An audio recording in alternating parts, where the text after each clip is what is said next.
It's always so very convenient, the timing behind these assault accusations, let's call them, because it always seems to be when someone is appointed to a position of power that we suddenly get this bombshell information that a person who has now power has done some sort of heinous thing that people want to go back in time to remember and accuse them of, when it was never brought up beforehand, and it's only been brought up once they reach a certain state of authority, power, or status regarding recognition.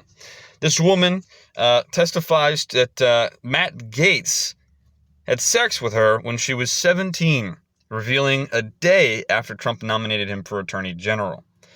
And I say again, of course this happens. This is always how it happens. It's never beforehand. It's never right after the event occurs.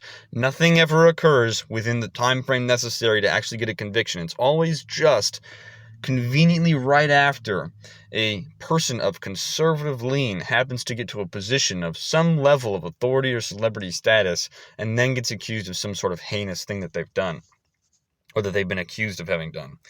A woman reportedly testified to the House Ethics Committee that Matt Gaetz had sex with her when she was 17 years old. Gaetz had been the subject of a years-long House Ethics Committee probe for alleged drug use and sexual misconduct. He resigned from Congress on Wednesday after Donald Trump announced him as picked for Attorney General, sparking backlash. Gaetz' resignation leaves on the Ethics Committee without jurisdiction over the Florida Republican, even as the panel was set to vote on Friday on whether it would release its report on the investigation it conducted. The committee apparently subpoenaed the woman, now in her 20s, at the center of the sex probe this summer. She sat for multiple days of testimony where she talked about Gaetz having sex with her when she was a minor in high school, sources close to the probe told ABC News. The accuser reportedly represented that she was an adult on the website where she met Gaetz' friend Joel Greenberg, who in 2022 was sentenced to 11 years in prison for sex trafficking a minor.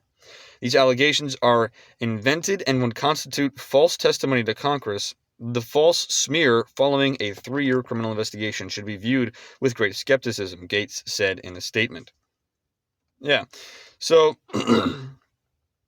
if she represented herself as an adult on a website that was like a dating website, and Matt Gaetz happened to wind up in a relationship with her, or even if it was just a physical interaction with her, that would not then constitute Matt Gaetz of being criminally liable or held criminally responsible for anything. I don't believe you could, because that was a lie on her part to do that.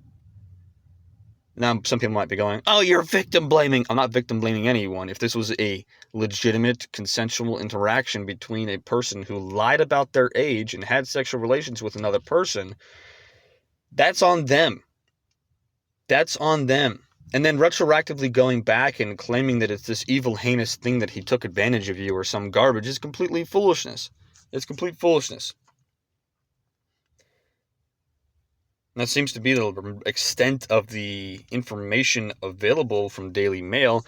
And let me tell you, if it really is that someone presented themselves as an adult, was actually a minor, had sex with someone, and then later on, after they are already an adult, accuses someone of doing something years in the past, where there's going to be very little physical or legitimate evidence that you can find for such a thing, or this person's making it all up entirely, it's still not something that you can hold criminally responsible Matt Gaetz for, because he either didn't know that she wasn't a 17-year-old or didn't do it.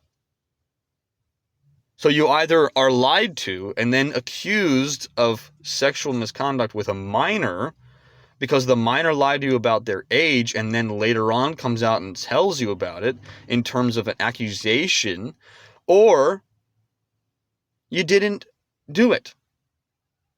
Either way, Matt Gaetz' name is being dragged through the mud at this point in time with pretty much zero evidence presented to the public, so we can't make up our mind. But from what we have here in this article, it does seem like Matt Gaetz is just another victim of modern-day political grandeur.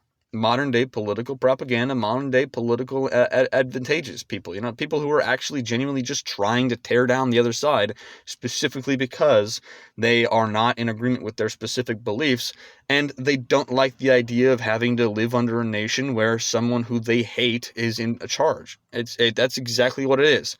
It's just an attempt, as of right now, my belief is that it's just an attempt that Matt Gaetz is being slandered for no good reason, and it's literally just made for political gain. It's all it is at this moment in time. If evidence comes out in the future, obviously we're going to take that seriously. If it's legitimate evidence, if it's just more accusations with zero evidence, I'm not going to take it for anything, because it's innocent until proven guilty in this American court system. Anyways, let me know your guys' thoughts. Comment down below. Share this video out there with your friends. I hope you guys have a great day and a great rest of the week.